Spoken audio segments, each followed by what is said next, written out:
여러분 반갑습니다. 다독이는 방 카입니다. 네, 이 더위에 다들 잘들 지내고 계시나요? 네, 오늘은 정말 이 뜨거운 여름날 읽으면 좋은 책들을 엄선을 해봤습니다. 제목만으로도 굉장히 상징적인데요. 첫 번째 책은 바로 폭염살인입니다. 네, 제목부터가 굉장히 강렬하다고 할 수 있겠죠. 폭염살인인데 뭐 기존의 지구온난화 뭐 또 이산화탄소 감축 이런 관련된 책들은 정말 많잖아요. 근데 이 책이 이제 조금 특별한 이유는 바로 이 더위에 이제 집중을 해서 이야기를 하고 있다는 것인데요.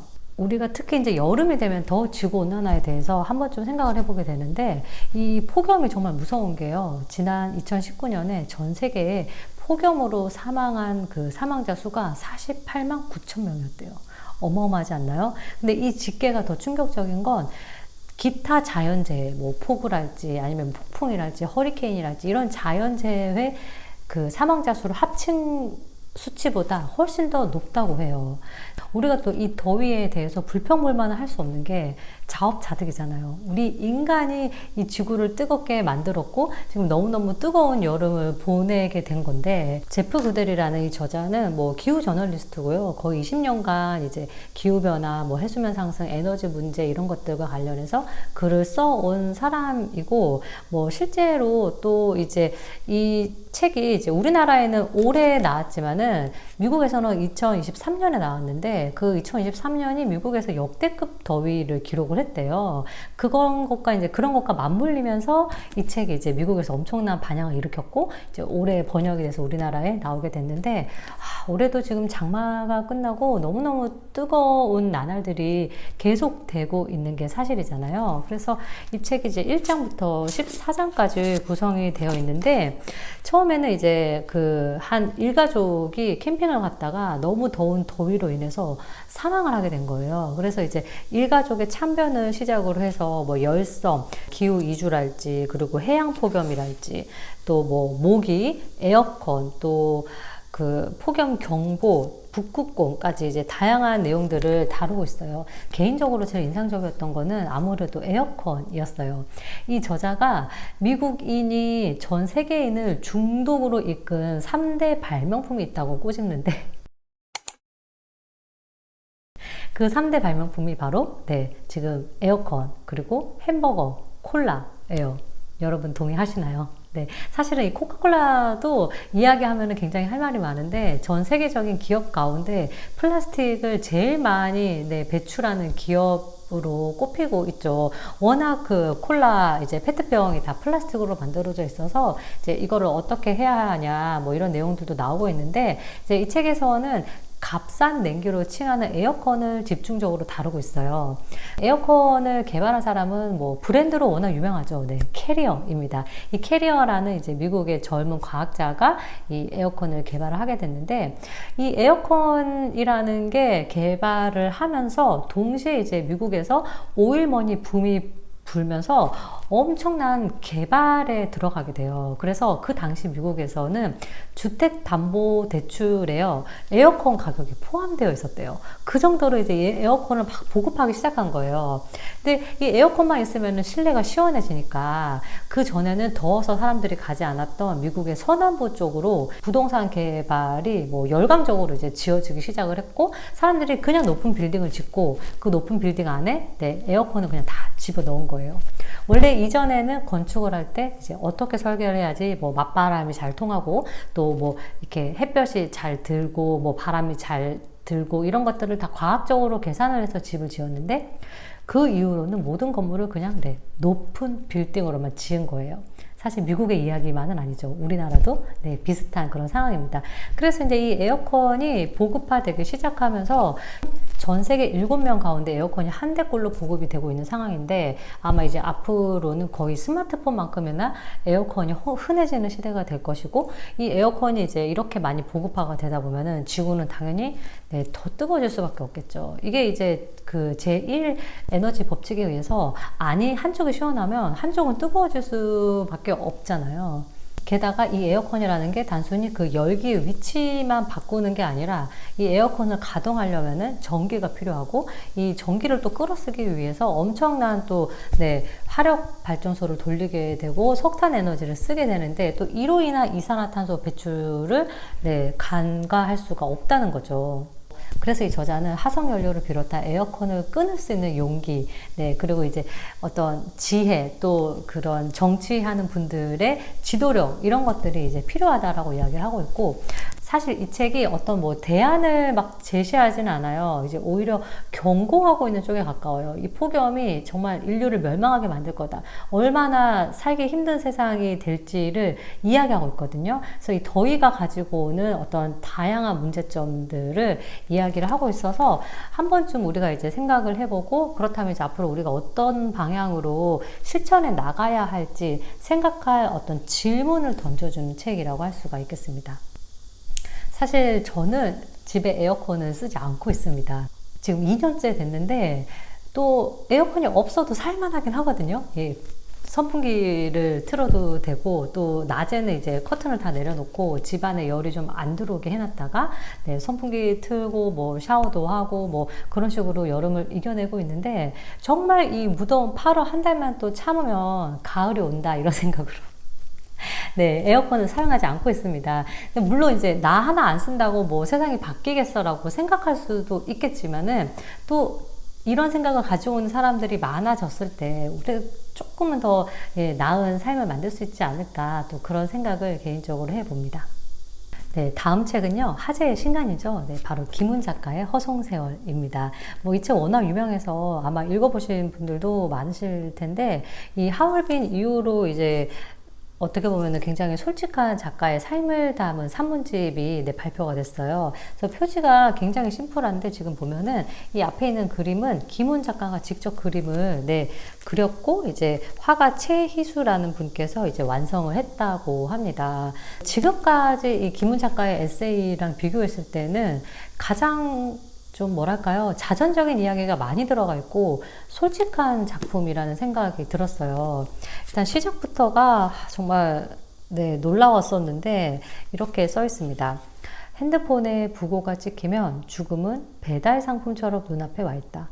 액정 화면 속에서 죽음은 몇 줄의 정보로 변해 있다. 어떻게 보면 좀 사람들한테 이렇게 퉁 한 대 때리는 듯한 조금 경종을 울리는 그런 내용을 앞에를 시작을 하고 있는데, 이 시작에서 볼 수 있다시피 이제 말 그대로 이 작가가 이제 노년의 삶을 살아가면서 느꼈던 어떤 이야기들을 다루고 있어요. 경기도 일산 정발산 자락에서 살면서 이제 뭐 낮은 산을 오르고 또 뭐 자연을 관찰하면서 살아온 이야기들을 담고 있는데, 원래는 이제 이 작가가 뭐 자전거 여행이라는 책을 냈을 만큼 자전거랄지 등산이랄지 이런 것들을 좋아하시는 분이었는데, 이제 이 책에서 보면은 그동안 자신이 썼던 등산 장비를 다 후배한테 줬다는 대목이 나와요.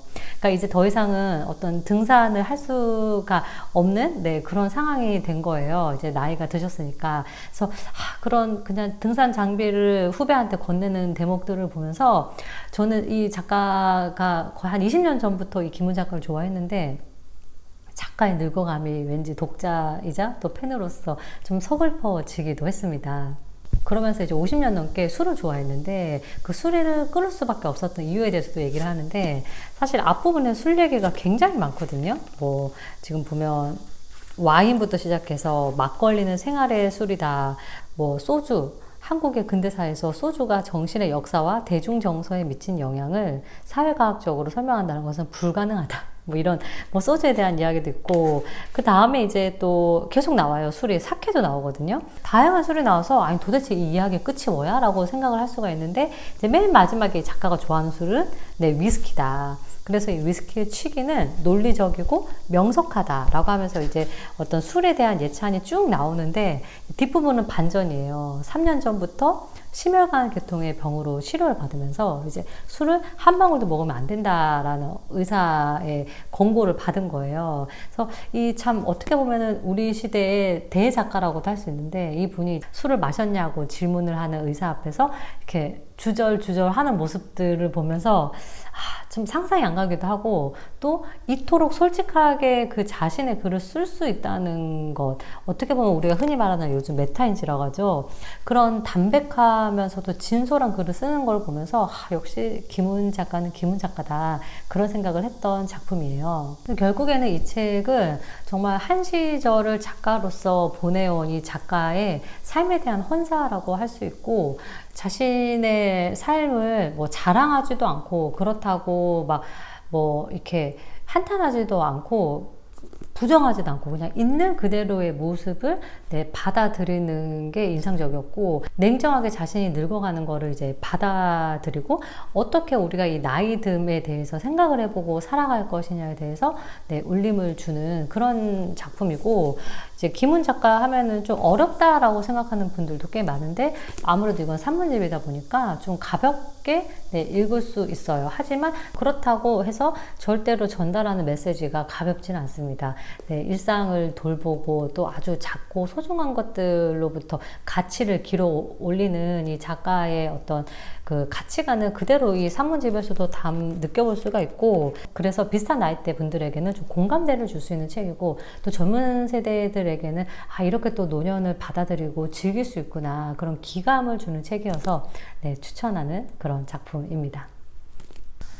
세 번째는요, 뭐 사실 이 작품은 그냥 살 수밖에 없는 그런 책입니다. 음악 소설집인데, 이 작품의 이제 작가들의 이름을 딱 들으면은 어머 이건 사야 해, 무조건 이제 소장각을 불러일으키는 작품이라고 할 수 있는데, 김애란, 김현수, 윤성희, 은희경, 편혜영, 이 한국을 대표하는 5명의 작가들이 이제 음악이라는 공통적인 주제로 뭉쳐서 각각의 단편을 한 편씩 실었어요. 그래서 이제 음악 소설집인데, 이 작품집을 이제 기획한 곳이 바로 프란츠라는 출판사예요. 근데 이 프란츠 출판사가 이제 음악 전문 출판사여가지고 아마 이런 기획을 했던 것 같아요. 너무너무 참 소중하고 반가운 기획이 아닐까 싶고, 이 5명의 작가가 이제 음악을 소재로 그 각자 단편을 써서 실었고, 이제 뒷부분에는 어떻게 해서 이 프로젝트에 참여를 하게 됐는지, 또 어떤 작가로서의 인생에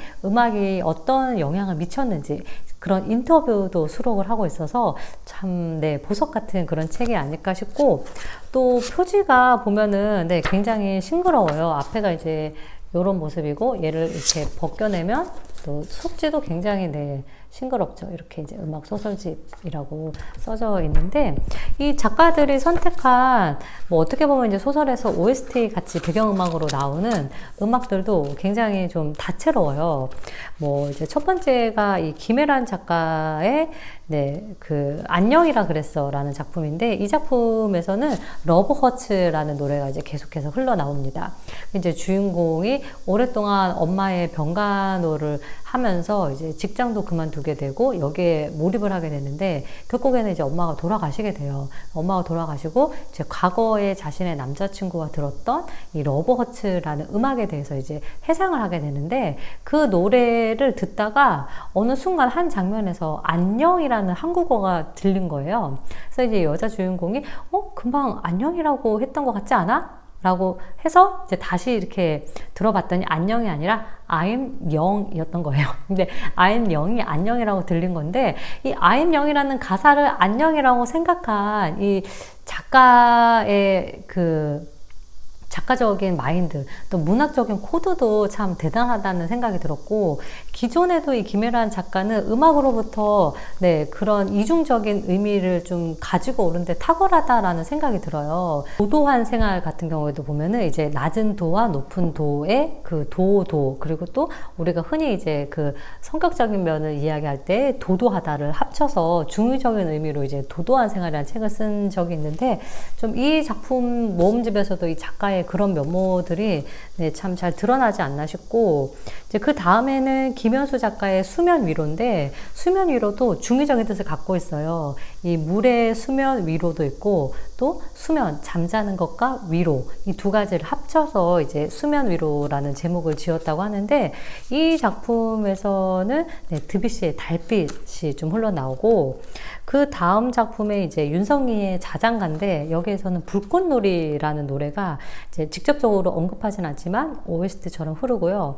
은희경의 웨더링에서는 구스타프 홀스트의 그 행성에 대한 이제 내용들이 계속해서 나오게 됩니다. 근데 이제 전체적으로는 다른 작가가 쓴 다른 작품이지만 상처와 회복, 그리고 그 매개체로서의 음악이 등장한다는 공통점이 있고, 또 아까 말씀드린 것처럼 이제 마지막에 이렇게 그 작가들의 인터뷰가 실려 있어요. 그래서 이런 인터뷰를 통해서 작가가 이제 어떤 식으로 글을 썼는지를 좀 직간접적으로 느껴볼 수도 있어서 굉장히 좀 보석 같은 그런 부록이라는 생각이 들었고, 이런 좀 취지의 작품들이 앞으로도 많이 나왔으면 좋겠다. 마치 이제 문학 좋아하시는 분들에게는 선물 같은 그런 작품집이라고 할 수가 있겠습니다. 마지막은요, 최진영의 역시 단편소설집이에요. 쓰게 될 것인데, 요즘은 워낙 또 짧은 소설들을 많이들 좋아하셔서 그런지 단편소설 모음집들이 굉장히 많이 나오고 있고, 뭐 최진영 작가 같은 경우에는 뭐 요즘 가장 핫한 작가가 아닐까 싶고, 이제는 신간이 나오면 믿고 산다, 믿고 읽는다, 이런 말들이 나올 만큼 이제 그 팬층을 아주 굵직하게 보유한 그런 작가가 아닐까 싶고요. 저도 이제 이 쓰게 될 것이라는 작품이 나오자마자 사서 읽어봤는데, 역시나 좋았어요. 이제 어떤 시대적인 내용들을 굉장히 많이 다루고 있어요. 우리 아까 그 폭염살인 얘기했듯이 뭐 지구 온난화에 대한 이야기도 있고요. 또 AI 같은 챗 GPT, 그리고 또 뭐 세대 갈등, 지금 21세기를 살아가고 있는 우리가 한 번쯤은 느껴봄직한 이야기들이 이 단편에 수록이 되어 있어요. 그래서 모든 작품들이 다 재미있었는데, 이제 조금 독특했던 거는 첫사랑이라는 작품이에요. 주인공이 이제 본의 아니게 한 10대 소녀와 그 문자 메시지를 주고받게 되면서 좀 이렇게 얽히게 되는 그런 이야기인데, 초성이 계속 나오거든요. 그래서 이 초성을 보면서 예를 들면 이런 식으로 초성이 나오는데, 이 초성을 좀 유추해보는 재미도 있고요. 또 이런 10대의 생각과 이 10대를 바라보는 40대의 생각을 좀 엿볼 수도 있어서 좀 흥미로운 작품이었고, 뭐 내용들이 워낙 다양한데다가 이 작가의 필력이 좋기 때문에 잘 읽힙니다. 책의 표지대로 다채로운 작가의 그 작품관을 만나볼 수 있는 책이기 때문에 강추하는 그런 작품입니다. 그래서 여름에 좀 가볍게 읽기 좋은 책들을 오늘은 좀 준비를 해봤고, 물론 이제 사실 이 책은 가볍게 읽기보다는 우리가 조금 무겁게 생각을 하면서 읽어봐야 할 책이 아닐까라는 생각도 들기는 합니다. 여름 잘 나시고요. 저는 또 다음에 다독이는 책으로 여러분 찾아뵙도록 할게요. 추스!